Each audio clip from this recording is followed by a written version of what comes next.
До крајот на месецов на 250 гостиварци ќе им се исплатат придонесите за пензиско осигурување за заостанатите месеци.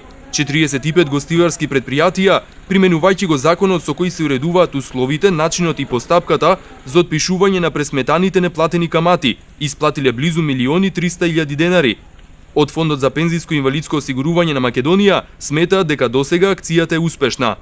Откупно обврзници што го поднеле, го подмирија досега долгот негде над 50%, значи ги подмирија и долгот и каматата, што го запазија рокот. Само можем да ви кажувам, се негде 1.282.463.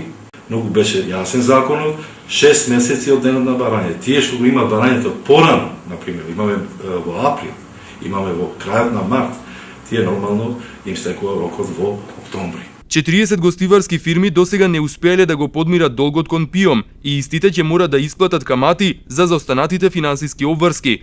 Тие фирми што нема да го исплатат долгот, им останува фактички долгот, останува во истата ситуација кај што било, значи статус-кво.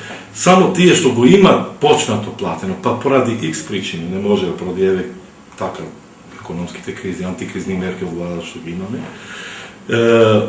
Тука се повикуваме на истиот закон во службениот вестник број 26/2013, каде што многу е јасен за отпишување на камата на доставени обврски по основ на придонеси од задолжително социјално осигурување, кај што е многу јасен законот во член 4, колку посто од долгот заедно со камата да го имат платено. Ако, например, го имат платено 75%, тука има некоја камата, значи пак во полза на обврзниците. Имат шанси над 6 месеци само да платат уште некоја камата, што тие денови ќе закаснуваат. И нормално тука имаме, ако имаме подмирено 75% од долгот, каматата е помалку, ако е 50% малку поголема, значи од долгот, да запазуваме не е камата, него 50% од основниот долг заедно со каматата.